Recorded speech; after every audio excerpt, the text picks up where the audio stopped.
Well,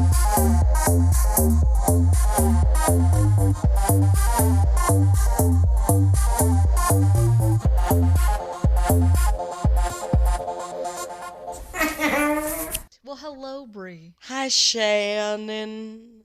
No, Never thank you. call her that. Shay. Yes, there it is. Hello. Hello. Why is it Shannon on Facebook, bitch? Because, I don't know. Because my family makes fun of me, and Why is your porch swing singing by itself? Jesus, It scared me. It's the wind. I was like going to say, well, there is this thing outside. It's called a wind. Sorry, I just got distracted and scared. Anyway, Shannon. Yeah, because I didn't want my family's weird about it, and he's like, I'm not going to call you Shay. I'm like, that's fine. You don't have to. Yeah, it's just easier because my family are a bunch of assholes, so. I love you, but they're supporting. But that's why we all love each other, because we're all. I'm an asshole, so we we're work all a bunch really of well together. assholes. Trust me, we work very well together. If you've heard anything I feel about climate change, we're all a bunch of assholes. It's like how they are being polite, and they've always asked me, like, would you rather me call you Shay? I'll call you that. I'm like, no, you won't. You'll call me it like with some stupid sarcastic tone. So no, just call me Shannon, because I would rather just deal with that than you just being like Shay. Like, that's fuck funny. Off. That's funny. I can relate to that though. If you grew up calling someone something. Right. So that's why when it comes to my family, like, it really doesn't bother me. Anyway. Let's get deep into this topic. Anyway, speaking of topics. Yes. What'd you roll last week? I rolled me some pop culture. But like last week, even though not last week, I'm sorry, because last week we did the field trip. The fieldy trip. Hope you guys enjoyed that. Yeah. Also, do you think Lucy's real? I know. Yeah, do you? Has anyone else been there? Because I know we have a couple people here that may have. I know some people that have been on the tour, but I never asked them if they experienced Lucy. But I feel like that's something. Well, honestly, I don't think anybody experienced Lucy like we did. That's Brianna. Very true. Stranger goddamn danger. Yeah, you're right. Never again. We were just fucking victims. We were of a victimless crime because there was no victims. You're right. Because we were being whatever. Can you move your thing over because you're just speaking into the screen and that's not the actual microphone. Sorry, okay. I think I keep moving it with my body. It's good, but how do you like this setup? I like it. We're on the couch. It's kind of nice. It is. I do like it. It's relaxed. It is very. You can't see what I'm going to read ahead of you. No. And I can't see yours. You're right. It's like a little surprise. It's nice. like Battleship. It is like Battleship. But you can't see this? No, because I don't have, first of all, like a giraffe neck. I'm tilting my. Oh, you are. Yes. Okay. Anyway, so your week was good. Yeah. We kind of discussed it off the mic, but it's off fine. the record. Yeah. Yeah, it was a good week. Yeah. My little baby brother graduated college yesterday. What's he going to do now? He's just going to be drown in debt like the rest of us? Accountant. Oh, no, he won't. He'll be then. fine. He'll be completely fine. Yeah. He'll be fine. He'll be the guy that sits across me while I cry into my receipts and ask him how I cannot take a loan out to pay my IRS bill. So, great. That's not a good situation to be in. It's mostly my situation, but that's okay. That's okay. I need to take out a loan to pay my taxes. Can you help me with that? Here it is. You'll just owe 3 times what you borrow. And your credit your credit score sucks. So here's your entrance. Wow. Okay. Well, the reason why I'm already tripping over my words is not because I'm drunk, but I got a little hammered last night because I went to the draggy show, which was fucking amazing. So Where was your drag show? At the R Bar. Your drag show. My drag show. Don't tell anybody. I just did, bitch. I know. That was the joke. Okay, moving on. Jesus Christ. Where was it at? The R Bar. The R Bar. Which is I think it's really. Well, I mean, it's a great bar. Do karaoke. So oh yeah, but that's our karaoke fave. It is. It's a good Mainly one. when Tony, the karaoke man, was there, but it's okay. They have a new guy, and it's perfect. Yeah. Well, awesome. It's not perfect, but well, it's not Tony. Yeah. Well, it was good though. It was a lot of fun. So like good. I will definitely be doing that more. So. Hell yeah, drag shows. Hell yeah. I've only been to like not 2. I need to do them. Huh? I need to go to them too. Yeah. You said you. Let's go. We should go. Field trip. Another field trip. Anyway, good. It's good. What are we drinking, bitch? Well, we're drinking I've said something bitch like that 4 times. I know you did already. That we have deemed. What do we call it? The Love Dragon. The Love Dragon. So fucking stupid. But it's only because we took passion fruit puree. Boo boo boo. Wait, that is not. I don't even. The Drake song, Passion Fruit. Oh, I don't. I thought it sounded like one of those. Passion fruit mango sorbet.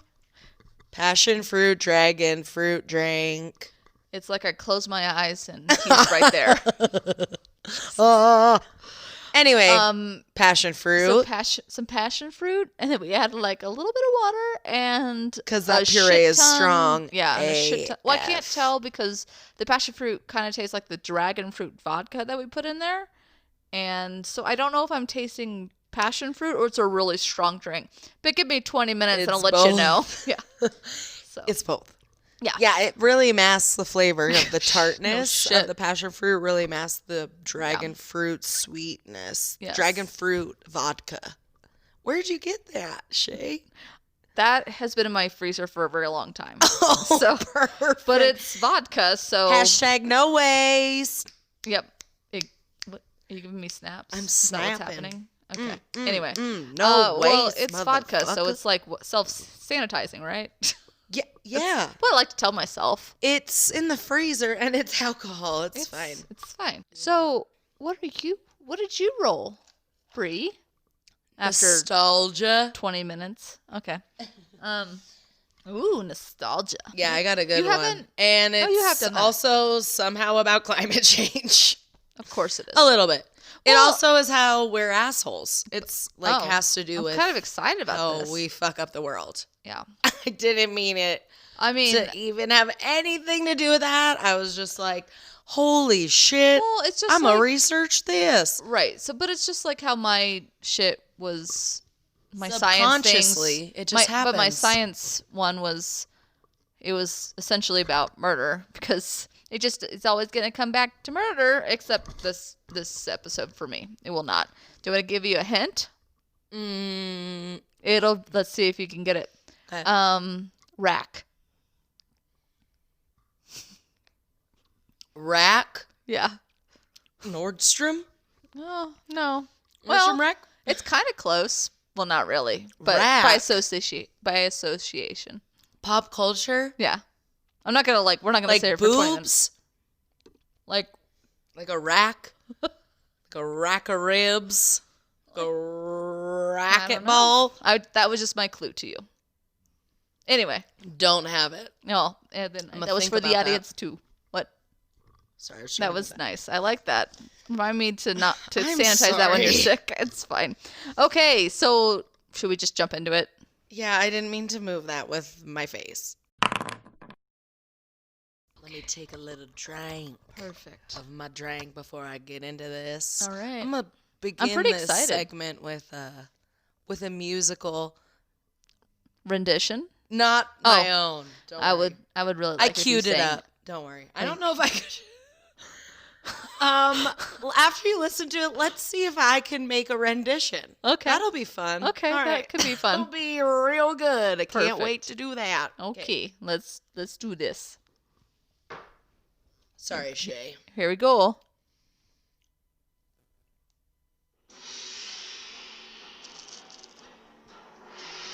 Ring any bells? I see it. So, yes.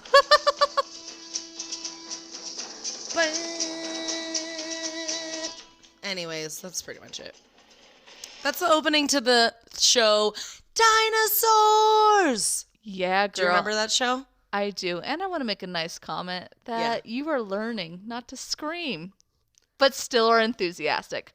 Bravo. Thanks. Anyway. I'm pretty bad at not. You're good at everything, so stop it. You're right. Anyway, yeah, dinosaurs. Yeah. Okay, I will admit I watched that sporadically. And by the way, every time I use the word sporadically, I think of the movie Clueless.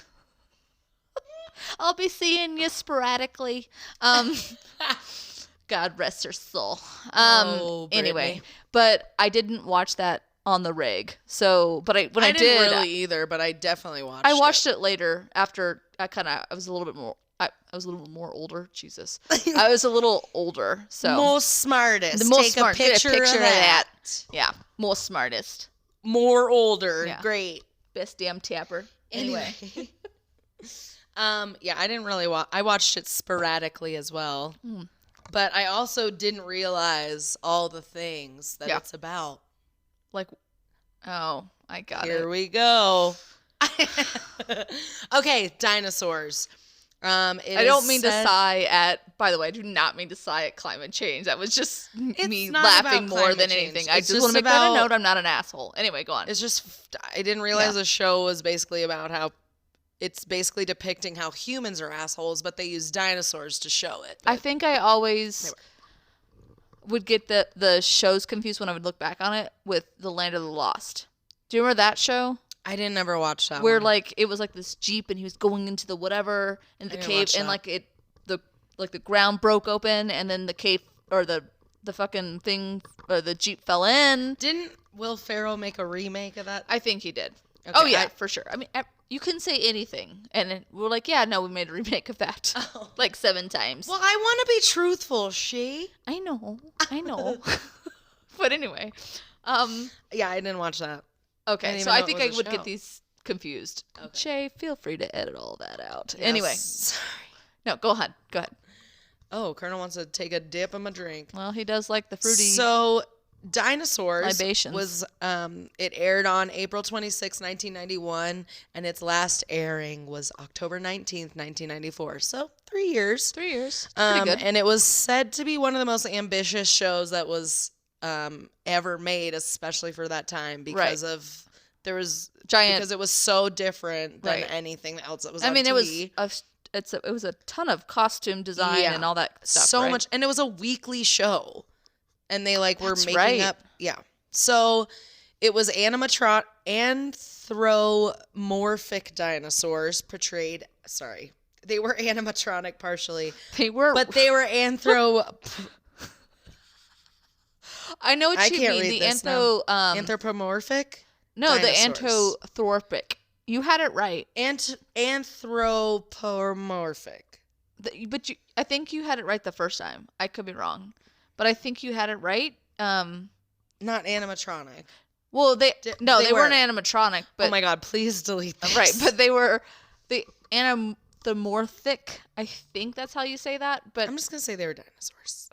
We're just gonna start there. I think our audience can conclude they were not real.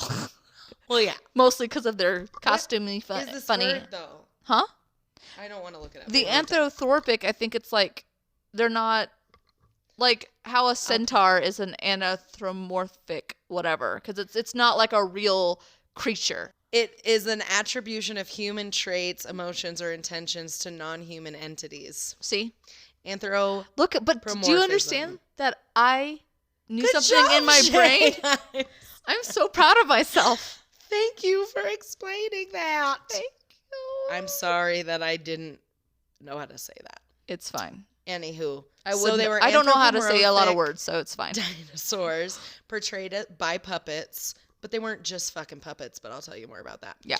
It was produced by Michael Jacobs Productions and Jim Henson Television, and then it was also associated with Walt Disney, so it was on ABC. Right. So little fun fact about Michael Jacobs. You might recognize that name. He made Boy Meets World. Yeah, he made Charles in Charge, the Sinbad show. Remember the Sinbad show? The Charles in Charge was 80s. That silly guy in his parachute pants screaming at things. Sinbad. Yeah. I loved that show. He also made a show called Shaq. Oh, never mind. Keep going. Just keep talking. Just keep talking, please. Yeah. He also made a show called My Two Dads. Do you remember that show? That sounds really familiar. I don't think I ever watched it. But it was like about this lady that left her custody of her daughter in the hands of her 2 ex-boyfriends. I was like, that sounds weird mildly irresponsible. Content of a show. Yeah. And I don't want any of you. Wow. Jesus. Yeah, weird. But he made that. And then he also made the Torkelsons. Do you remember that show? No. It just sounds like the Snorks. It's not. If anyone remembers the Torkelsons, please DM the 30-ish podcast, because I want to know how many fucking people remember that show. It was on Disney. It was about this family of like 12 kids, and they were hillbillies, and they lived in the suburbs of California or something. So it's just like the Beverly Hillbillies. Kind of, but like not as hillbilly.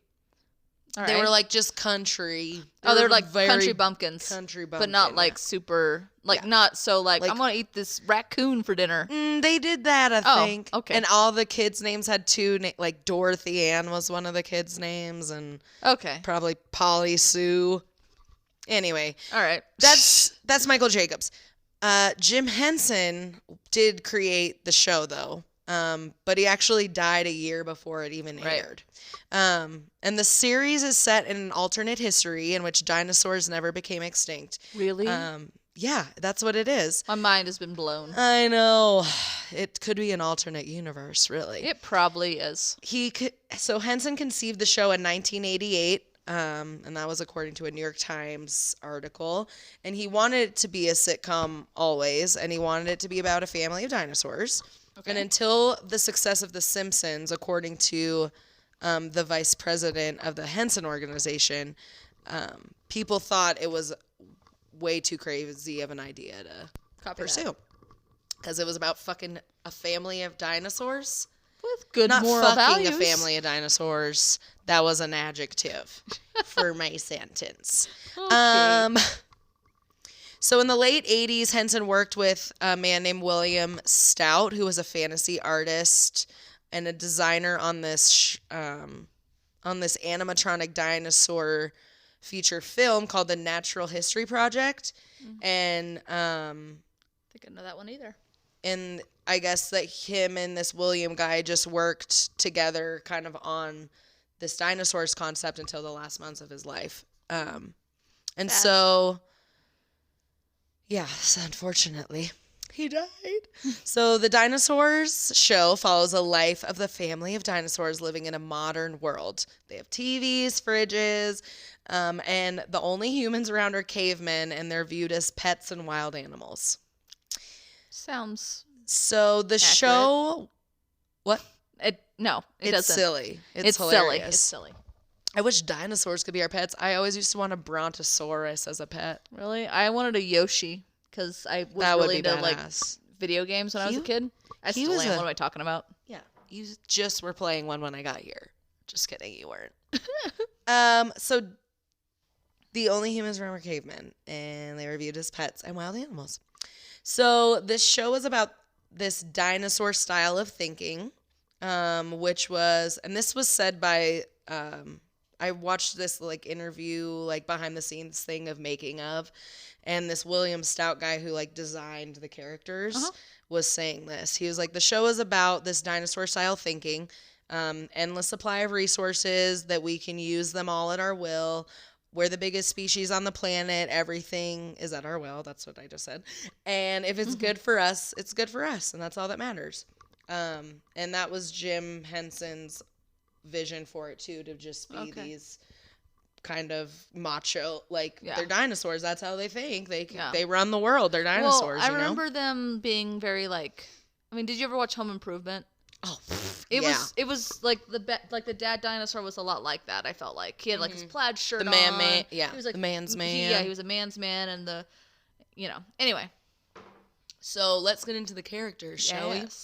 Perfect. Segue. There we go. I'm full of the vocab today. You are. It's gonna be a rarity. So anthropomorphic. Yeah, sounds like a Power Ranger, doesn't it? Anthropomorphic Rangers. Better than Morphin. Anyway, it is. That's our show. Yeah. So the show centers around the Sinclair family, So there's Earl Sinclair, who's the dad. By the way, the big old guy with lumberjack shirt. It's very 1950s. The Sinclairs. Yeah. Nice. All right. Oh, well, just wait. Yeah. So Earl Sinclair, Fran Sinclair, who is the mother, and then their 3 children. They had a son, Robbie, their daughter, Charlene, and then an infant whose name was literally Baby. That was because he just said, like, what did he say? I'll tell you. Yeah. You're jumping ahead of me. I'm sorry. And also Fran's mother, Ethel. Do you remember the grandma? I do. Because she hated the dad, didn't he? She was very grumpy. Yeah, she kind of looked like... But do you remember Monsters, Inc.? She looked like Janice, the one who says Mike Wazowski. Monsters... Oh, I thought... Sorry. I thought you were saying Real Monsters, and that's a different Nickelodeon cartoon. I'm just blasting you with way too much information. It is. I love it though. Culture. No, but she did look like that, but she also looked like they took the baby puppet and then just made it bigger and put a wig on it. Yeah. That's basically. Which good on them. They were like, we ran out of time. Yeah. Anyway. They were intricate costumes. No, they were the set design was beautiful. I thought it was really cool. It was cool. Anyway, go on. So the character and family names throughout the series often referred to the petroleum companies or petroleum products. Yeah, so Sinclair, Phillips, Hess, Richfield, BP, Ethel, which was the grandma's name. Those are all characters in the show. I know, never realized cool. that. I never thought about that. That's pretty awesome. So let's talk about the people in the show, because there's a couple name droppers, if I will. What? Is that what you'd say? Anyway. If I will. Anyways, there's a couple. Yeah. Okay. So let's get into the characters and who voiced these characters. So each one of these characters pretty much had 3 people to do one character. So there was an and like the puppeteer. There was the person like inside the suit, and then there was the voice actor. But why would you need a puppeteer if you have somebody in the suit? Because they cannot be talking while they're wearing these fucking suits. Oh, duh. I didn't think... Because it's crazy. I'm a fucking idiot because I was like, don't they just like move their mouth and talk? No, girl. They weren't that advanced. Holy shit. Can you imagine? Anyway. Well... But I guess that's the magic of television. It is. You thought they were real live dinosaurs. I thought that the actor could just jump in that suit and it just knows its way. Anyway. No. But go on. Shay. So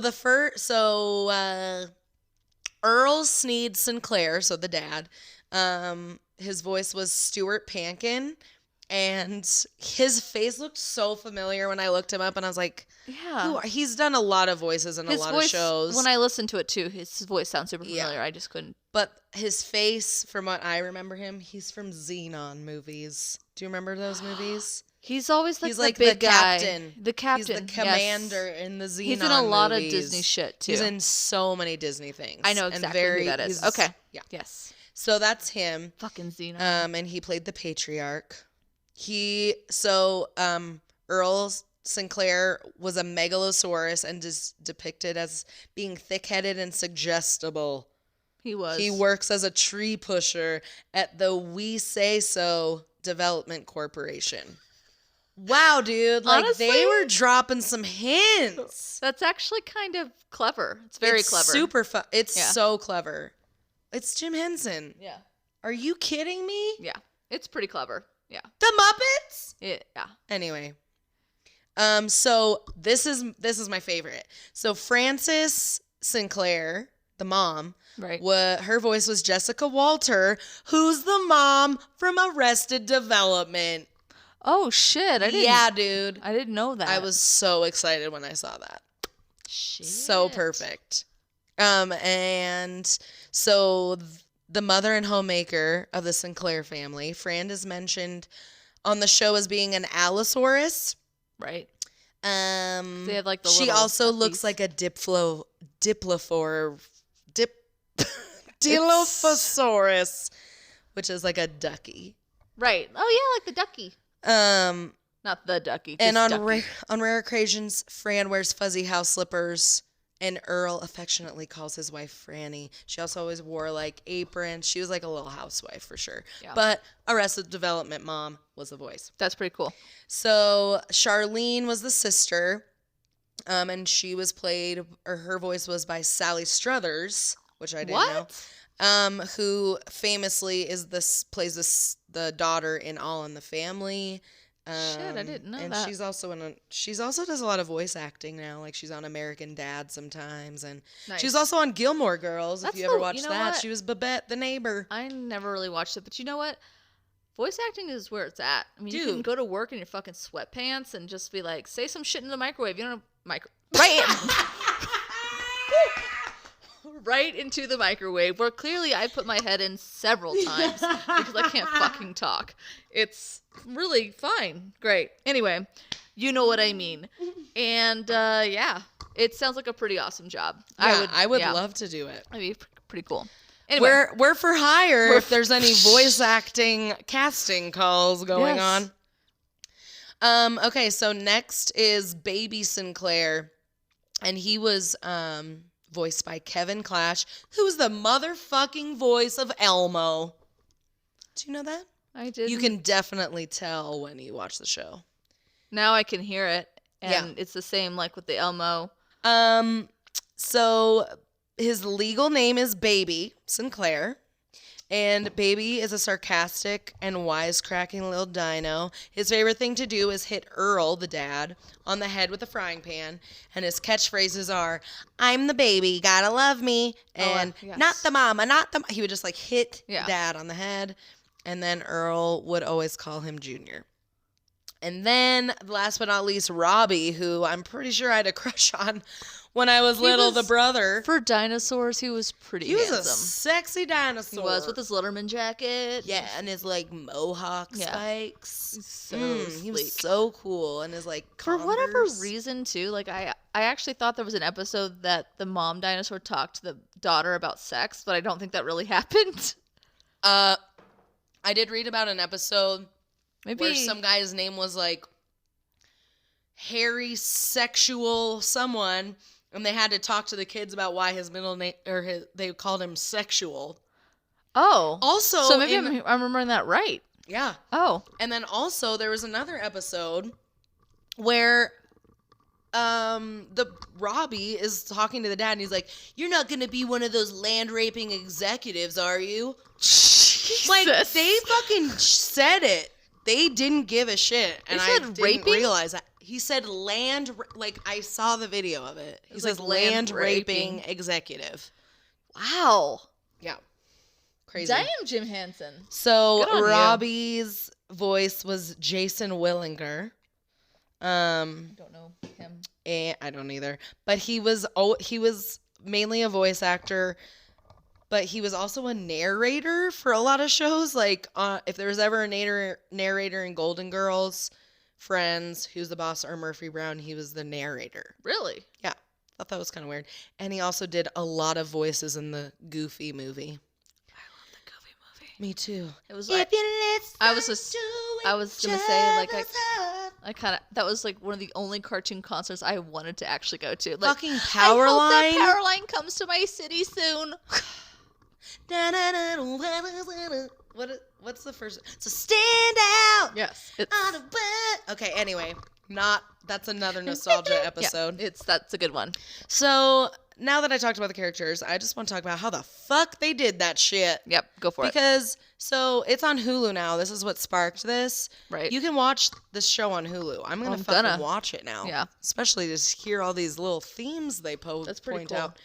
So there's actors in like these 100, not the voice actors, right, in these 120 plus pound latex suits. Fuck. And that was what they were moving around in. And then their heads were separate, and they were animatronics, so someone else was like moving it from afar.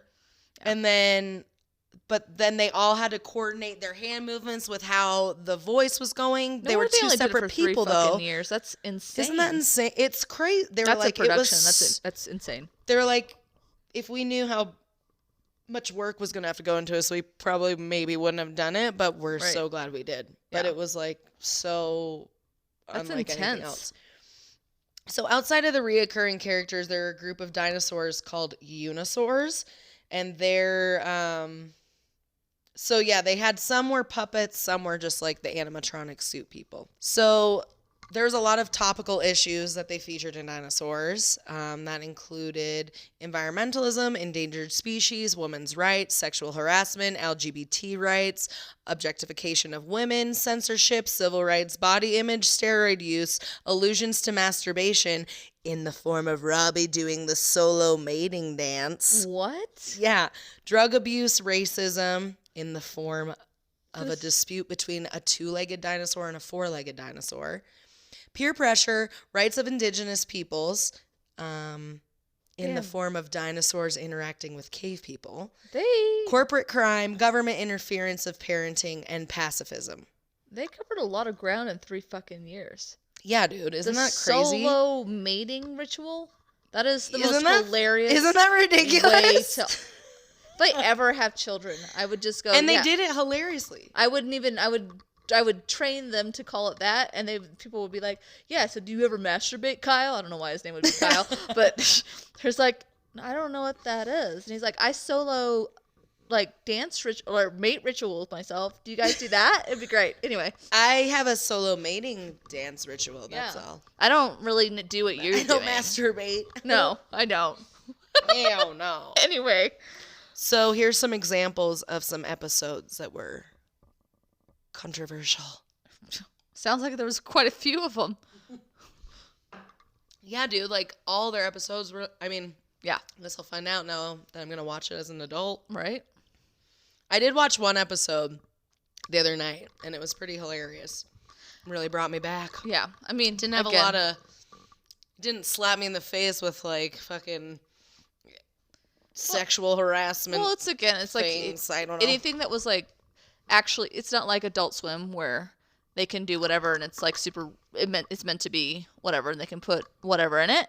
But if you watch like stuff it was for kids, if you ever watch watch Rocko's Modern Life, it's hilariously inappropriate. It's awesome. Anyway, and even Ren and Stimpy, I know you didn't like that, but anyway, go on. I did not. It was so good.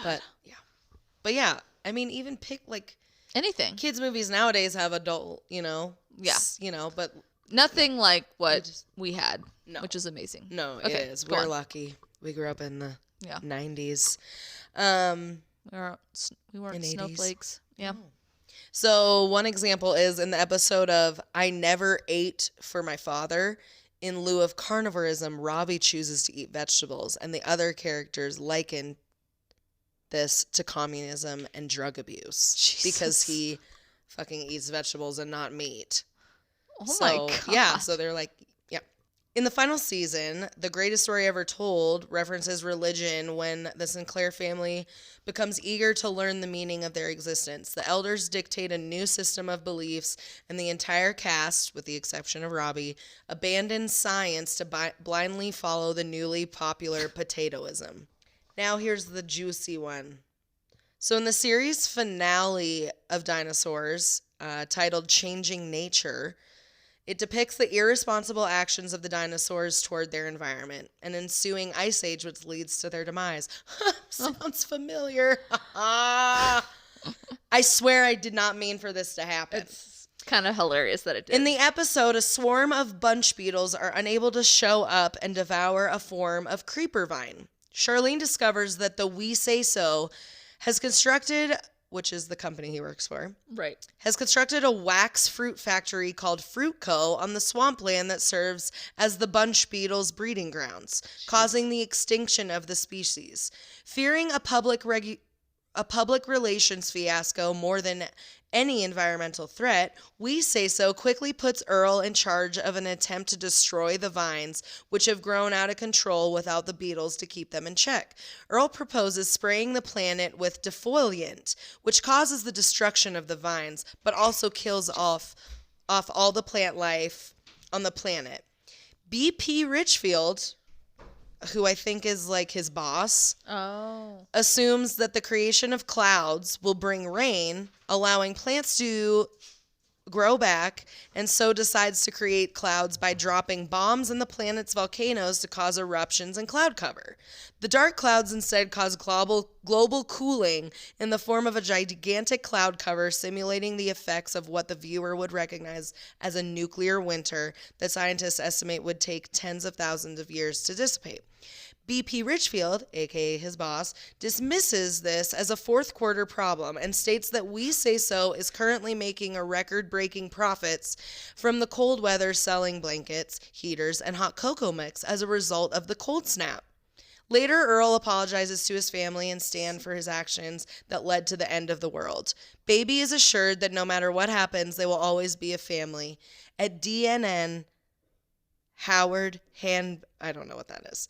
Anyways, that was the last episode of the fucking series. That's kind of Isn't that up. Isn't that crazy? First of all... And it was a sitcom on TGI fucking F. Right? Okay. So it was exposed to a lot of people. And this of... was in the early 90s. Right. So, first of all, that's super upsetting because... And ironic as fuck. We're kind of like... I feel like that's the climate right now. That's literally what's happening literally right now. Honestly, so... Did they get canceled or did they just choose to be done with after 3? Did it say it all? I don't. Because I mean that just sounds like I think they just ended it because it was so much work. I didn't hear that it said. Because I mean I'm just wondering because it just sounds like they knew that they were going to end or because I mean that pretty much seals their fate. So wow, damn. Yeah, isn't that nuts? That's bananas. And then. I just wanted to. That's pretty much all I wanted to say. Yeah, which was a lot. It's good. It's perfect. But in closing, I wanted to give a little quote by Michael Jacobs, and he was one of the writers and producers. Mm-hmm. And he was saying you can attack issues much better when the characters aren't quite human, which also all the cartoons that just are like ridiculously political, like they say shit that's true, but like the reason they can say that kind of shit is because it's a fucking cartoon. It's a cartoon, people, and the thing is though, people don't take it as seriously, which is a problem. But at the same time, it makes people listen to it and they go hopefully either they think about it again and they're like, oh wait, but that's actually kind of true. Where you get something like a serious whatever, they're just like, oh, I don't want to listen to it. I don't want to listen to it. Yeah. They don't retain it for whatever reason. Yeah. Which I find interesting as well. I know. But I just feel, I just thought that was really fucking crazy. That's that it just really brought crazy. It full circle. Now and all I wanted to do was talk about dinosaurs series. because. I need to watch that series though. Yeah. It's on Hulu, guys. You can watch it on Hulu now. #dinosaurs. My earphones are falling off. It's fine. But yeah, that's all I got. I'm going to try and put my earphones on. Okay. Now it's my turn. So, do you want to take another crack at that guess that I... What did you say? I said the... Rack? Rack. No. It's pop culture. I don't know. Okay. I'll give you another one. Okay. Cinnamon. Cinnamon? Spice Girls? I love it. Slam it to the left. Okay, so again, this is why I felt I was cheating a little bit because it's kind of nostalgia, and I almost actually did this one instead of Power Rangers at one time. They're going on tour. It's fucking. Oh, well, I'm gonna get there. So, again, it's like me cheating a little bit because honestly, I just like crime and I like nostalgia. Period. I don't like being in the now. I don't know how to be in the present. No, I still don't. It's fine. It's not fine, but I'm getting there. Anyway, so the Spice Girls. So I'm gonna give like a little bit of I mean, everybody knows who the fucking Spice Girls are, but whatever. I'm doing it because I'm trying to be thorough. So they were formed in 1994 out of Britain. The group is comprised of Melanie Brown, Scary Spice. Mel B. Melanie Chisholm, Sporty Spice. Emma Bunton, Baby Spice. Jerry Halliwell, Ginger Spice. And Victoria Beckham, which when she was with the Spice Girls, Victoria Adams, Posh Spice.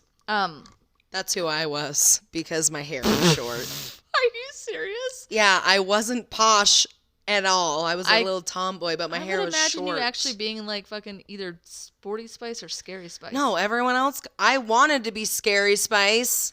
Well, because you're like in your face and you're very not abrasive, but I am. No, you're not. I was all over the place, like scary, like what? But just like just speaking your fucking mind. Yeah, well, that's what I loved about. That's what I loved about Mel B. I love that she had to be. It's like that episode of Pin 15. She was the quietest one. She didn't say anything. She sang like one thing. Yeah, but she was It's like in Pin 15 when they all played Spice Girls, and then she was like, I don't want to. The helper. Yeah, the helper. And she wanted to be Posh Spice though. See, she wanted to be Posh Spice. Anyway, side note though, which I didn't know this, so hopefully you'll get to hear things that you didn't know before, but who knows? Anyway, so they didn't actually pick their nicknames. Did you not know that? No. Okay, so those Knicks games. The nicknames came from Peter Lorraine, who ran a UK magazine and TV show called Top of the Pops in the 1990s. And apparently he devised the nicknames for a feature story on the group that ran in July of 96. And according to the Spice Girls, he and his staff came up with them just out of convenience. Because Mel B is actually quoted in, I don't know what interview it is, but she was like, yeah, because he couldn't be bothered to learn our fucking names. That's how he felt about them, right? So it just stuck. He made up the names. They didn't even make it up for themselves, and just gave it to him. So and then they just stuck. And back in the 90s, if you were in a band, a fucking pop band, you were just like, just go with all the trends. Yep. So the group initially was together. That's how it is now too. Yeah. Anyway. The group initially was together from 94 to 98, so it's really just fucking 4 years. That was a lifetime, right? But really, they weren't active until 96. So really, only 2 years is when they were in the actual circuit, which is insane, right? To me, it always felt like 5 or 10.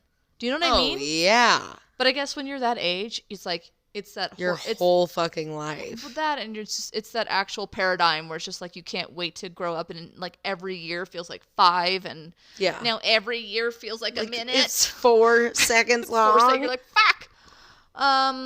Anyway, so where was I? Oh yeah, so in that time span, they released the album Spice and Spice World, and then Jerry left the group in 98, and the rest of the girls released their last album Forever before they went on hiatus Viva of December. Forever. That wasn't on that album, but good try. Forever was an album.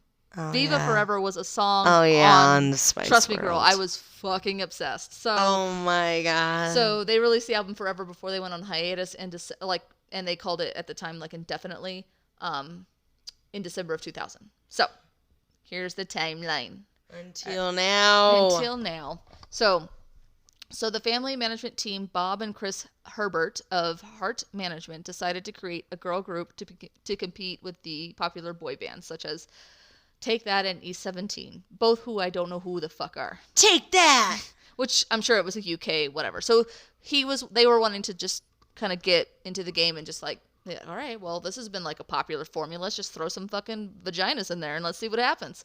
Throw these hot bitches in there. Exactly. So, some platform fucking shoes. Which they brought those back. So, the boy bands had dominated the pop music scene at the time. So, that's why they wanted to do this. So, they took out an ad in a magazine called The Stage, and 400 hopefuls turned out during the 2 rounds of auditions for a new girl group in 94. The magazine ad for the auditions read, "RU," and it was spelled the letter R and then U, 18 to 23, with the ability to sing/dance. RU, again, spelled like that. Streetwise, outgoing, ambitious, and dedicated. Can you read good too?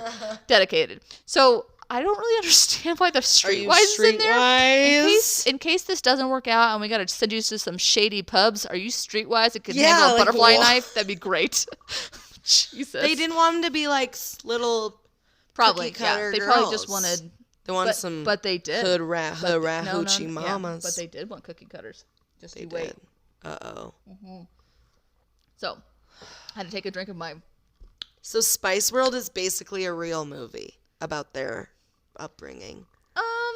Just you know what? To be honest, kinda, because I wasn't really gonna go obviously into the movie because I can't go through every little thing because it would take us 4 hours. But when I watched Spice, I mean, it was a terrible fucking movie. But I beg to differ. It's still amazing. It's hilarious. I loved it as a kid, and I loved it even like when I was a teenager secretly. But it was bad. But I loved it because you got to just watch your favorite fucking people, like your favorite band. And it was like they were like real just people. Hanging out with their best friend. Yeah, exactly. That's exactly what it was. And you just threw some really bad little alien costumes in there. It was great. Where he signed his boob, wasn't it? Like he signed his I can't remember. No, he signed his stomach. That's right, it was. Yeah. Signed his big old belly. But no, I always thought to me, I always was like, nope. This probably didn't happen how they do, where they get all mad at each other and they're like, everyone stop fighting. They don't talk like that at all, but whatever. And they go to their separate little whatever and their homes and they're reminiscing and they're going back to when they were all in this house together. I'm like, that's fucking ridiculous. They probably had it all written out for them. That's the dumbest thing. But when I kind of read through this, I was like, oh, actually that scene probably was the closest thing probably to be truthful. I mean, I know, I bet you a lot of their rehearsals and stuff were pretty true. But I actually was like, that actually was probably on the nose, which was pretty cool. Anyway, random side note. So, after several weeks of deliberation, Victoria Adams, Melanie Brown, Melanie Chisholm, and Michelle Stevenson were among 12 women chosen to a second round. Michelle Stevenson? Yeah. Just wait. Oh. Just she's the pregnant friend? She's the pregnant in Spice Chinese World? Friend. Oh my God, that was so stupid. So after several weeks of deliberation, Victoria Adams, Melanie Brown, Melanie Chisholm, and Michelle Stevenson were among 12 women chosen to a second round of auditions in April. Jerry Halliwell also attended the second audition despite missing the first. She was up in Spain or something on a ski trip or whatever. Oh, she just got to come back? Well, she pretty much figured out where the second round was and was determined and came and was like, hell yeah, Ginger, get it, girl. And I think there actually was a few more names that were in it, but then they were kind of rearranged and oh, this person is going to get pulled from this group because we think they're better as a solo act, and so then Jerry got the chance to be part of the group. And I think the same went. I think the same went for either Victoria Adams or Mel C. I can't remember. But anyway, so it became these 5. And through the second round, these 5 made the cut to form Spice Girls. Nope. Touch. Ew. Yeah. Right? First of all. Touch? Really? Let's hear it for Touch. And try not to touch yourself, gentlemen. Yeah, I don't like that at all. So, right. So the group moved into a home together and started to record. One of the songs they recorded, Sugar and Spice, would be the source of their final band name. And a few months later into the training, a few months into the training period, some sources say Stevenson some sources say she was fired from the group because she just didn't like how, she called it baby pop or pop, super, super, super pop. And she was just having... There's some sources say that she was having difficulties with not so much the band members, but the management. It doesn't give a whole lot of detail. But then the other story is that she left voluntarily to help her ill mother. So whatever the story is. I thought you were going to tell me some fucking crime shit happened. Right? I know. Wouldn't that be hilarious if that had happened? No, she died. But whatever the story is, Emma came and replaced her. So they had a vocal coach, and she suggested Emma replaced Bunton. her. So now they're Baby Spice. Baby Spice. So Emma Bunton replaced her. It was also during that time that Holloway came up with a band name Spice. However, an American artist had already had that name, so they just added girls at the end. Thus, finally forming the band Spice Girls. There it is.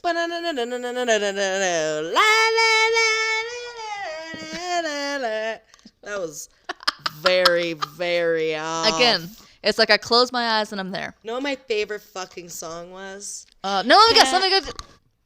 It's, you know it. Is it from the first album or second album? The second. Too much. No. Really? Stop? I guess it's my second favorite. Is it song. Stop? No. No? Is it? 'Cause a lady is a vamp, she's a victim, not a champ, she's a da-da-da-da-da-da-da. That's right. It's the last one. Come about this place, you bet. Yep, I forgot about that song. So I love that song.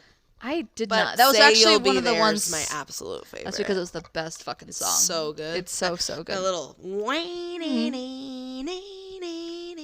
Yeah, it's really good. It sounds exactly like that. Okay. Just like that. I feel like we're recording while we're sitting on these couches. This is nice. I mean, we are recording. I'm like, well, we are. I like mean, it's playing. It better be playing. Oh, shit.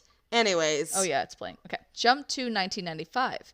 So, when Hallowell, Mel C, I don't know why I wrote down just Jerry Holloway's last name. That was weird. Mel B, Mel C, Emma, and Victoria realized that the Herberts, that was the media company that managed them. The Hubbards? The Herberts, I believe, wanted to when they realized they wanted to totally control their images and didn't want them to have any part in writing the songs.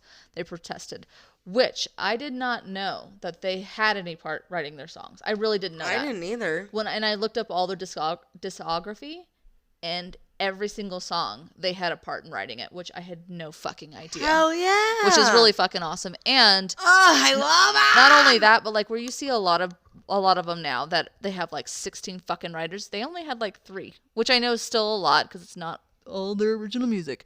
But the fact they had a part in every single one, and all of them. All of them. Every single one. I think there was one on their last album, Forever, where Victoria. Yeah, go figure. She didn't do shit. We don't mean to be a bad. She's not even in the fucking tour. This one, actually. Yeah. She's too busy making love to her sexy husband. Yeah, she's doing just fucking fine. She's okay. She won. Okay. Yeah, she fucking won. She did. Emma, I follow Baby Spice on Instagram. I feel she looks exactly the same. She does. And her husband's also very hot. And she met him on tour. Like, he came, like, on tour when they were on tour or something. Right. And they met, and he was, like, one of her fans. Oh, that's cute. They fell in love. They fell in love. Anyway. With her little platform shoes. I want to wear those. I know. Everybody did. Anyway, so they realized that the Herberts were trying to sign them into a shady management contract. Good, smart fucking girls. And they left. So fucking girl power. Some sources claim that they also, in order to keep in control of their work, they stole the master recordings and all of their discography from the fucking management offices and shopped their demos around to different management companies for 6 months until they finally signed with Simon Fuller in March of 95. Fuller would be the manager who eventually got them the record deal that led to their superstardom. And if that isn't the definition of fucking girl power, I don't know what is. That is fucking... And they were like... So they weren't... all together. They were not this cookie cutter girl brand that I actually thought they were until I researched this. Like, I thought like, oh yeah, no, they were just this manufactured, like... And I don't know anything about NSYNC or Backstreet Boys, but something like that, where it was just like, it's pumped out. NSYNC is real. And they might be. Now that I'm reading this, who knows? They might be. I don't know. I haven't researched them, but I didn't think that they were up. Like, they really were. They walked and they talked it. They weren't told just to do whatever. They were like, no, this is what I want to write and this is what we want to do. And I don't want to be put in a slinky little dresses, which was what they wanted to do to them. They just wanted them to just be fucking cash cows for them. And they just wanted them just to be like this fucking eye candy. They wanted them all to dress the same and be uniform. And they didn't want them to write their songs. And they're like, so awesome. Fuck yourself. To the fact that little Baby Spice was a part of probably stealing their fucking work, and they're like, nope, I'm gonna take this and we're gonna go. Hell fucking yeah. That was very cool. I thought that was very awesome. So that's so badass. They really were the definition of girl power, which I think makes them even more of an inspirational group. So jump to 96. So it was reported that Wannabe was actually written only in 20 minutes. And then I think a producer said that they made up a lot of words. Yeah. But the producers said like it took probably longer to figure out how it was going to sound, but they wrote it in 20 fucking minutes. So it debuted in June on the UK charts at number 3, and it climbed to number 1 while the girls were touring in Japan. What year is this? 95? 96. Okay. So Wannabe didn't even get to the charts till 96? They didn't write it till 96. They were formed in 94, and they didn't really get anywhere until 96. What? Right? Isn't that weird? That's so weird. So, where was I? Okay, so the song proved to be a global hit, hitting number 1 in 31 countries and becoming not only the best-selling.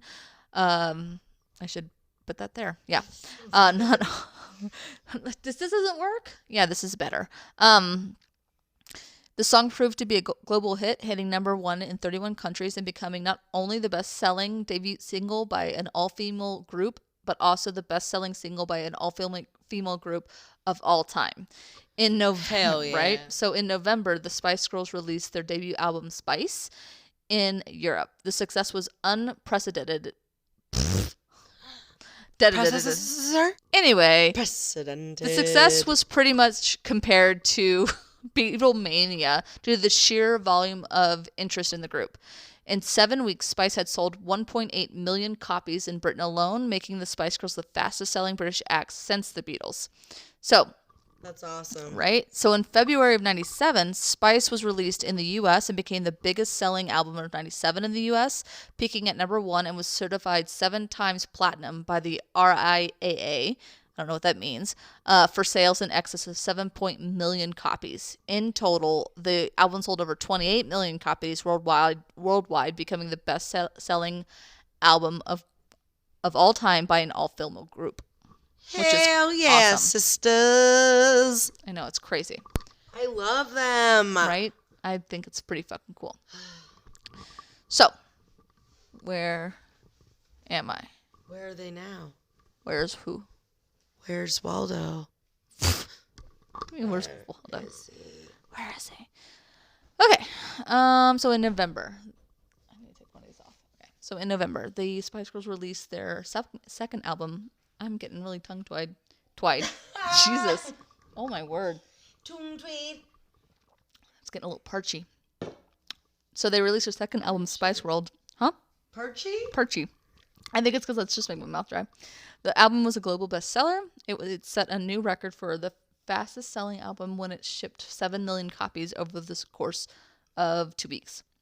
Gaining favorable reviews, the album went on to sell over 10 million copies in Europe, Canada, and the U.S. combined, and 20 million copies worldwide. He made little cuppies. Okay, so on November 7th, the girls performed Spice of Your Life in 97 at the 97 MTV Europe Music Awards and won awards for the best group. After this performance, the Spice Girls made the decision to take over the running of the group themselves and fire their manager, Simon Fuller. The firing was like front page news around the world. Yes. And many commentators speculated that Fuller had been the true mastermind behind the group, and that this was the moment that the band had lost their impetus and direction. So, according to their various autobiographies, it was mainly Jerry and Mel B who pushed for Fuller's dismissal, claiming that he had become too controlling by restricting their personal and artistic freedom. The group quickly found the burden of managing themselves time-consuming. No shit. For like a fucking multi-million-dollar group. So they assigned various responsibility to each member of the group. Mel B responsible for tour control. Jerry was for sponsorship. Emma was for personnel, schedule, and charities. Victoria for merchandise and finance. And Mel C for record company, singles, and formats. But they later built their own team headed by Nancy Phillips to deal with their affairs because... that was a lot of shit. It was a lot of shit. So, also in 1997, Spice World was released. Your favorite movie. I went... Time out. Yeah, go for it. For my second grade... So, how old are we in second grade? Like 9? About 9. 8? I think it was my 8th birthday party. Yeah. Well, I guess I can figure out how old I was. You could. Anyways. You did that once. And it was a disaster. Yeah, it was about my 8th or 9th birthday. Mm-hmm. and we went to see Spice World with 4 of my friends, and then we also went with my sister and 4 of her friends because her birthday's 2 weeks after mine. And then we came to my house, and then we both made up separate Spice Girl dance routines, and then we had a competition, and I'm pretty sure. Did you win? We won. Who were you? Can I guess? I was Posh Spice. It's so funny. Sucks because she never sings anything. Which actually, so I just had to be like, I have short hair. It was really funny though because she actually makes. There's a couple interviews where she talks about. She was joking, and I think whoever did the interview took him seriously, and like, it was like a fact for a while that, but it wasn't a fact.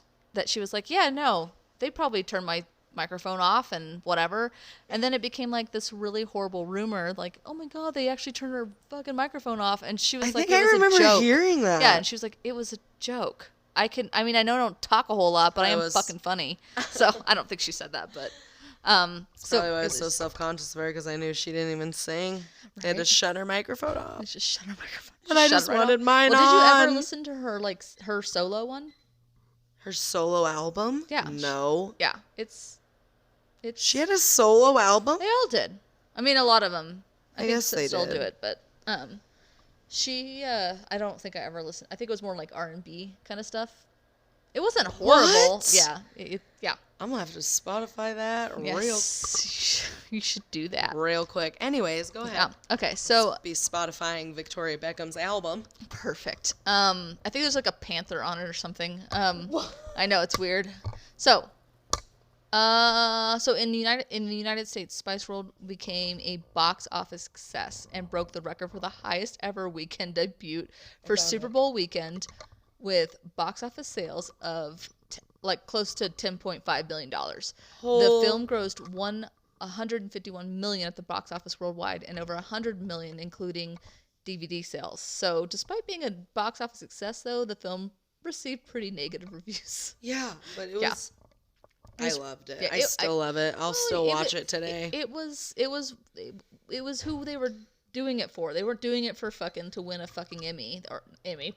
No, they were doing it for us fans. They were doing it for the fans. And they were just like best friends, and they had their little trials and tribulations, and they all came back together and jumped over a bridge in their double-decker tour bus. And they just had this weird birthing stuck scene. It to the man. And it was weird, and yeah. It was very bizarre. Their pregnant friend, they helped her have a baby and it was shit. Very bizarre. It was a good fucking movie. It was just bizarre. So also during this time, the merch is like everywhere. So with the official Spice Girls branding on hundreds of different products. So they became the most merchandised group in music history. So the Spice Girls brand reportedly produced... to this day? I think so, yeah. Damn. I mean... I guess that makes sense. Their faces were on everything. They were. I mean, they really were it was like Beatlemania. And if I'm pretty sure if the Beatles were done in this time, they would have the same kind of thing. Merchandise would be everywhere.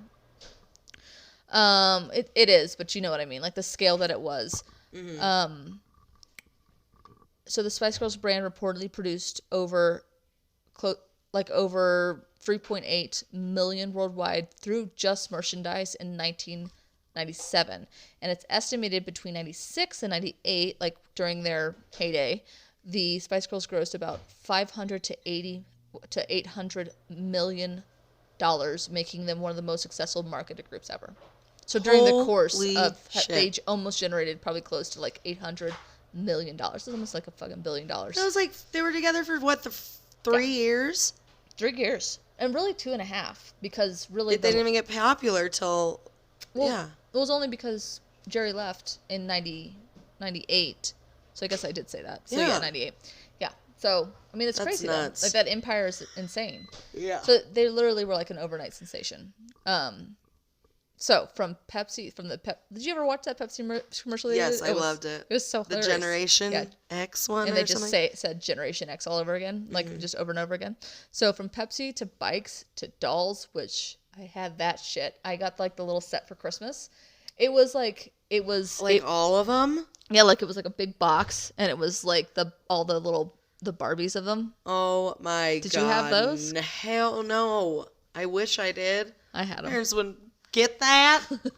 So they had. I did have a Spice Girls T-shirt. Did you? I didn't have a T-shirt. And a VHS cassette. Whoa. VHS video.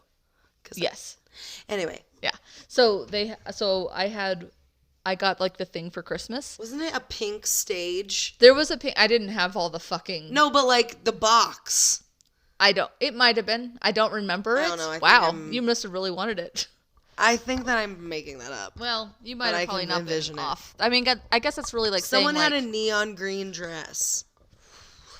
I can't. It probably was like Jerry or something. I can't remember. I just remember because you got baby. Like she had like the little platform boots and they were white and But yeah, we got it as me and my sister got it as like a joint gift. But we're like, we all know who this is for. It was for me.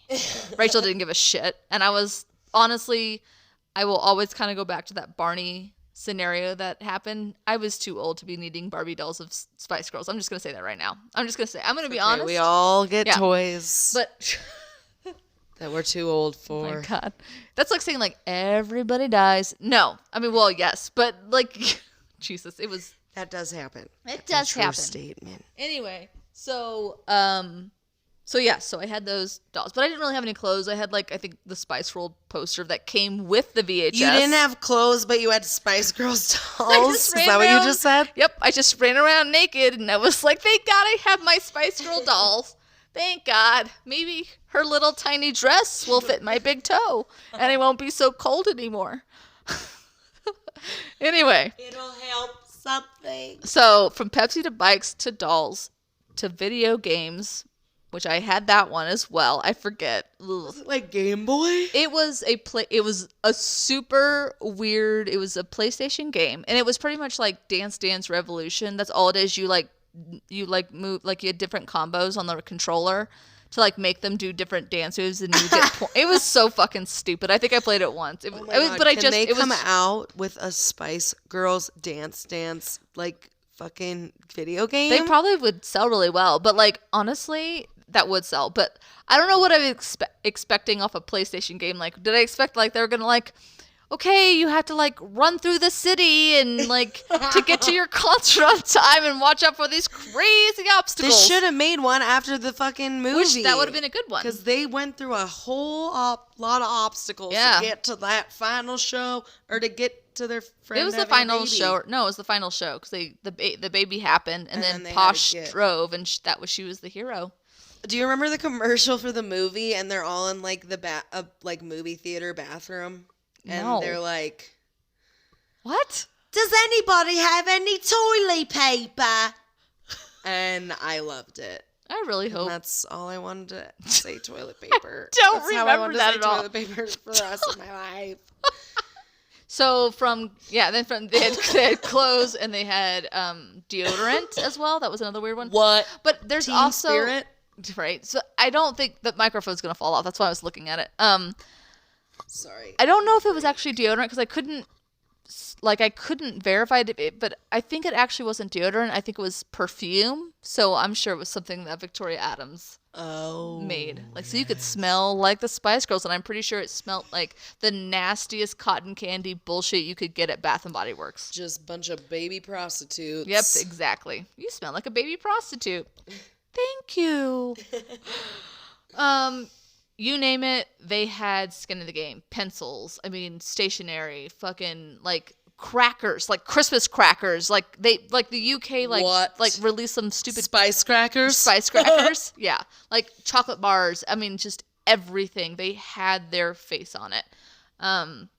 So that's why they probably got to that $100 million mark. So, and through their time to get through the five of them, with the five of them, they have won 82 awards and have been nominated 114 times. But damn, they have, despite how popular they were, they never won a Grammy. So, and they wrote their own fucking shit. They wrote their own shit, Right? Yes, I know some other shit is way better written, but who cares? Like, honestly, they never, for as popular as they were and how empowering as they were, they never won a Grammy. They didn't need a Grammy. They don't fucking need it, but I'm sure they would have appreciated it though. Yeah. They probably would have appreciated it. That's a Drake song. Perfect. So they produced a total of 9 number one singles in the UK. And mind you, 2 years. 2 years they produced 9 number ones. So In just roughly 2 years, they had just built this colossal empire. And then 98 came. Good thing they stuck to their guns and were like, fucking girl power, bitch. Yeah, they really did walk their talk, which is awesome. So, yeah, that is nice to hear that. Oh, for once, someone we looked up to. Yeah. They were actually legit good people. Pretty much the only manufactured part was them going to an audition, and that was it. And then they just took off to the races. So that's fine. In 98, Jerry departs. She states it was for a variety of reasons, but what she says, what the final the final straw, was that she wanted to do something on her own, something like without him, and it was something to do with breast cancer, and she was told she couldn't. Weird. Some sources say it was Mel B that told her that she couldn't. And there was like some weird rumors that it kept popping up that her and Mel B were like more than just friends. And to Mel B, like even says something like it happened once and it was whatever. And I was fuck? That's recent pop culture. It is. Also, I don't know if you remember hearing about this, but I always heard that Jerry was a like cross dresser. She was a tranny. I heard that too. That was all like a horrible rumor as well, but I never believed it. But I always heard that rumor, like she's a fucking tranny. Yeah, when we were little, and I was like, she's a boy. Yeah, because she was just so fucking outgoing, and she didn't really give a fuck, and she was just like, sometimes it felt like she was a caricature, like she was just over the top, but. She was just like, I'm just going to do whatever the fuck I want. And this kind of says it too. Like, she was like, I just felt like we were going in different directions and I wanted to go I want to do this thing by myself. And I wasn't allowed, quote unquote, to do that by myself. We had to do everything together as a band. I just didn't agree with that. Well, good. Yeah. So she left. But at the same time, she left, like, right before they were going to go to the next leg of their tour for America, like North America. So it was kind of fucked up what she did. But she did apologize, even though she was like, there's really nothing to apologize for. And we were all young and everything else. But she's like, but I did apologize. Because, I mean, you know. Maybe her and Mel B had a falling out. Maybe. Maybe they were fighting. I don't know. So, anyway, they release an album, Forever, and then go on hiatus after she leaves. I'll talk about that after I get all done with all these little notes. Okay, so in 2007, so jump to 2007, they're on hiatus. But they do one more tour altogether. So Jerry comes back into the picture. And Victoria? So in 2007, they do one more tour. And they say, this is the last time we're going to do it, like, all five together. This is the last time. But they actually ended up cutting that tour short, which is kind of fucked up. They said due to some personal family matters. So, but in 2012, they performed at the Olympics closing ceremony. Did you ever watch that? Mm-mm. You should watch it. It's pretty fucking cool. Yeah, so all five of them are there, and they perform at the closing ceremony, and their performance received a great response from critics and audiences and became the most tweeted moment of the entire Olympics with over 116,000 tweets on Twitter per minute when it was happening. Per minute? Per minute. Oh my God. I mean, that's that is like they were pop culture. They were this phenomenon. They were this force. But that would be like if the Beatles fucking did that. And who can say, nobody else can say that. Not even Beyonce can say that. That's powerful. I don't realize that. Yeah. So. Damn, Spice Girl. Right. So now, I love how you're just like playing with the microphone. So on the 5th of November, 2018, the Spice Girls announced a reunion Spice World UK 2019 tour, but without Victoria, who declined to join due to other commitments regarding her fashion I'll take empire. her place. Right? Maybe this is my time, Shay. Right? Just get up on there. Yeah, you just cut your hair off. You're like, I played her for the entire time I was a kid. I know exactly what to do. I know all the words. I'll just lip sync, right? That's what she does, right?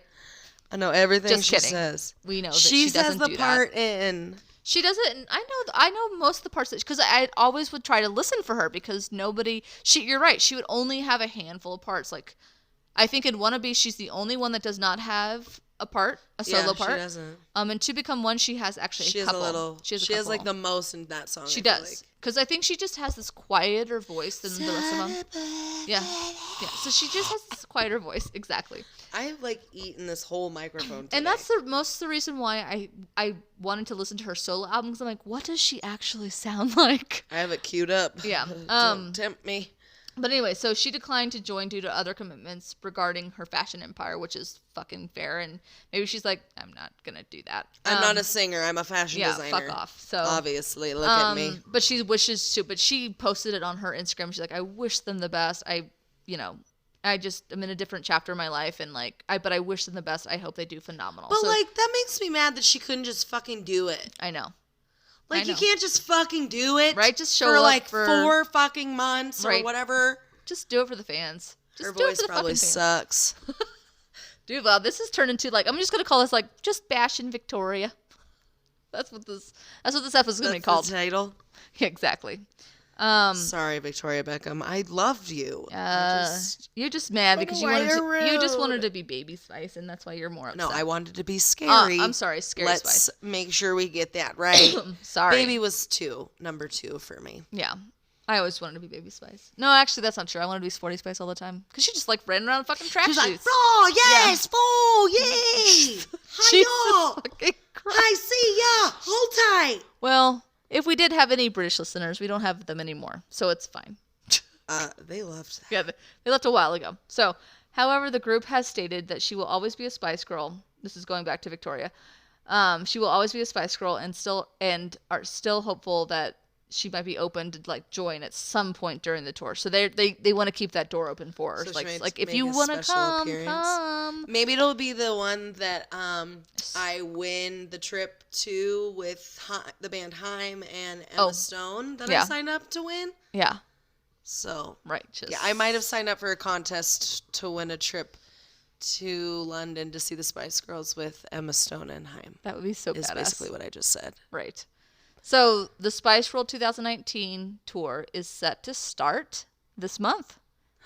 Which, you know what? Our timing has been hilariously just fucking convenient. We're like, oh yeah, no, we totally made flautas and fucking margaritas for release on Cinco de Mayo Day. And we totally planned that. Oh, I plan to do this as my kickoff for May because they're having the tour this month. No, it's just to talk about dinosaurs. It's blind fucking luck. That's all this is on 30ish. We need to talk about dinosaurs when they're hatching everywhere. Yeah. Anyway. Yeah. So the Spice Girls have been credited with paving the way for the girl groups and female pop singers that have come after them. In the UK, they are credited for their massive commercial breakthrough in the previously male-dominated pop music scene. Hell yeah. Yeah. So there are a bunch of girl groups and solo female artists that cite the Spice Girls as inspiration and influence, including the 15-time Grammy Award-winning singer-songwriter Adele, who credits the Spice Girls as a major influence in regard to her love and passion for music, stating that they made me what I am today. Which, coming from fucking Adele, ugh. I love her. Yeah, she's fucking phenomenal. It was just her birthday the other day. She just turned 31. I didn't know that. And she's coming out with an album. Well, is it going to be called 30ish? Yes. I hope so. It's going to be called 31. Oh, it still should be called 30ish. It'd be kind of funny. Because her one album was called 21. All her album names are her age. That's pretty cool. 26 That's was the last super one. fucking smart. I like it. And then Taylor Swift copied her and was like, I'm going to do it they the did? year I was she born. Did? No, she didn't. I'm not trying to hate on Taylor Swift. This is called Brie Batch Fest. That's what it's going to be called. What? I don't know what's happening, Let's but I not like talk about Taylor Swift's Billboard Music Award performance. Moving on. # too soon. My friend Sarah will hate that part, but that's okay. Okay, fun facts. Sorry, Sarah. So the video for Wannabe was shot in and there's a lot of fucking interesting facts out there. These are just a few that I thought were fascinating. So the video for Wannabe was shot in just one take. What? One take. On a cold night in London, which sounds like a weird, ominous way to open up a movie, but whatever. On a cold night in London. I don't know why they sound like an old man. They do. The record label executives hated the final product, but the girls stood their ground, refusing to do it again, and it went on to win an MTV Video Music Award in '97. So again, good thing. These girls really were they held executives' feet to the fire. Strangers. And this is like I guess this was they did the music video after the hit went whatever. So I guess they did have some leeway at that point. So good for them. I mean, they really did walk the walk or walk their talk or something like that. They did something. Anyway, they walked a line. I don't know. So you know Jerry's Union Jack dress? What? Do you know like the dress that she would wear? It was like the Union Jack is the England flag. Oh, Jesus Christ. Okay, so do you know Yep, I that was the dress I was thinking of, but I was like, what's a Union Jack? Oh my, well, learned something today. Literally didn't know that. Well, there you go. Okay, so you know what dress I'm talking about. Yeah. Her iconic one. Yeah, so, her iconic Union Jack. So Jerry's original dress for the 1997 Brit Awards was just plain black. It was like a plain black Gucci dress. So she thought it was too boring. So she sewed a Union Jack and a peace sign on it, making it the iconic dress we know today. It sold at an auction just 1 year later for almost $70,000. Yeah. That's like, I believe she actually sewed on the shit. Yeah. So I believe actually Hard Rock Cafe has that dress. So I think they do too. Yeah. So Jerry's original. Did you remember Planet Hollywood? Yeah. Yeah. That was. I thought that was way cooler than fucking. Yeah. Hard Rock. I don't know if there's any more around, but I fucking loved eating there. Also, there was a Planet Hollywood like video rental. I don't know that. Also. No, that was Hollywood Video. Yeah. Hollywood Video. Oh, yeah, there it is. You're right. Yeah, I am. You're right, fuck you, bitch. So also, there's another one which I didn't know about this. A musical was created based on their songs, not on their life, but but like not. But it was what musical is this? I need to watch it. It was called Viva Forever, and it was obviously critics fucking hated it. Not obviously, they just hated. Not obviously, but they hated it. Receiving some of the worst reviews of 2012. It was announced on the 2nd of May of 2013 that the show was to close on June 29th of 2013 after only 7 months with a loss of at least £5 million.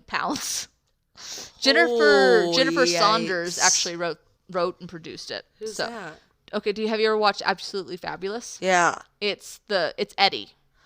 Oh. Yeah, so she wrote it, and because if you ever watched the later, which by the way, I fucking loved. I've only seen that. I loved Absolutely Fabulous. I watched it as a kid too. My parents got me into it, so that was good on you, parents. Like a few times. I thought it was hilarious. But later on, Saunders actually, her character like knows Emma Bunton, so she brings Emma Bunton in a lot, which is kind of hilarious to watch Emma just kind of act and everything else, and she's just kind of cute little Emma, and it's funny.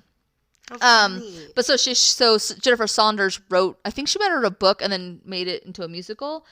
And I think the premise is something like, it's about a girl who she goes into an audition. They go and make it's like a bunch of her friends.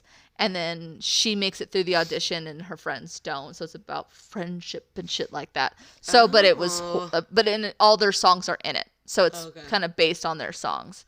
But see that. It closed after 7 months and at a loss. So, you know who one of their biggest fans was?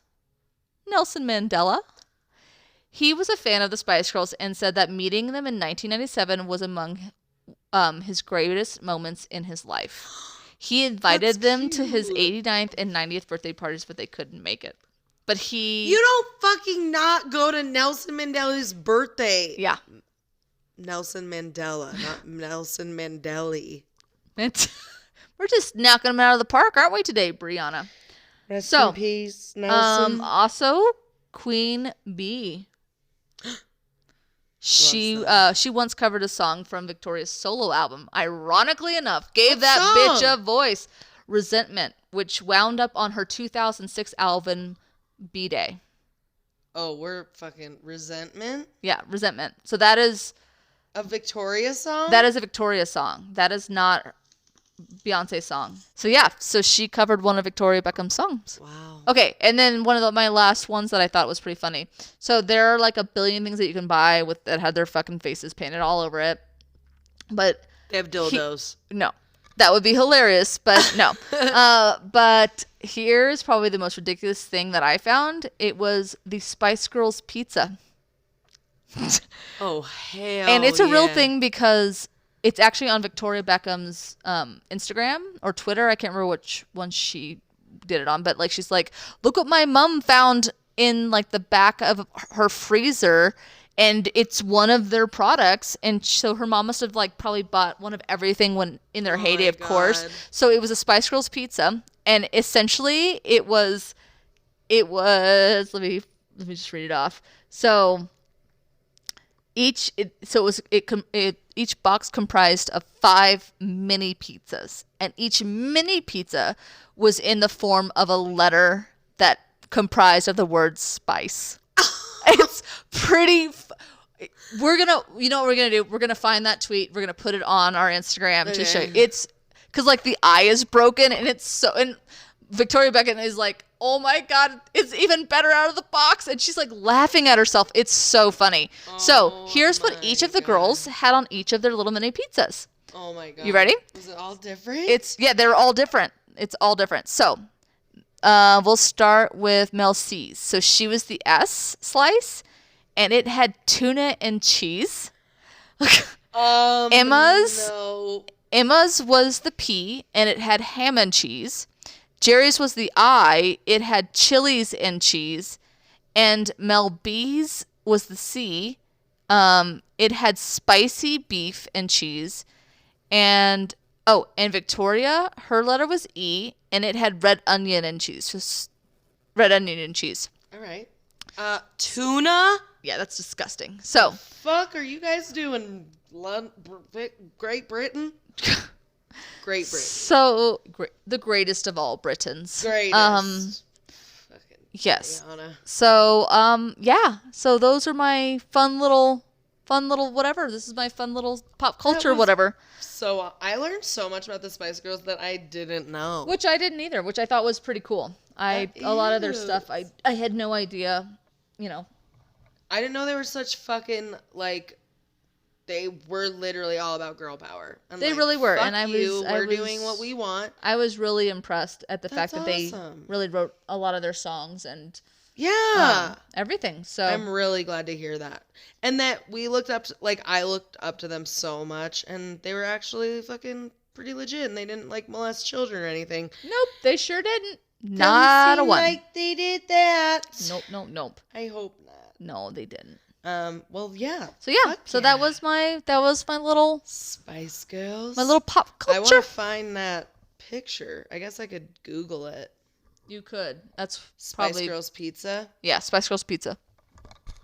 I'm gonna do that. All right, I guess it's time to fucking roll the dice. Perfect. 5. Science.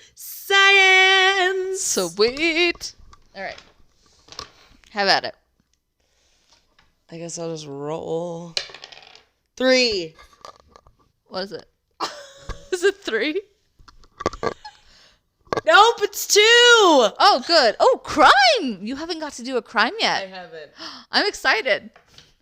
Me too. I got a good one. You did get a good one.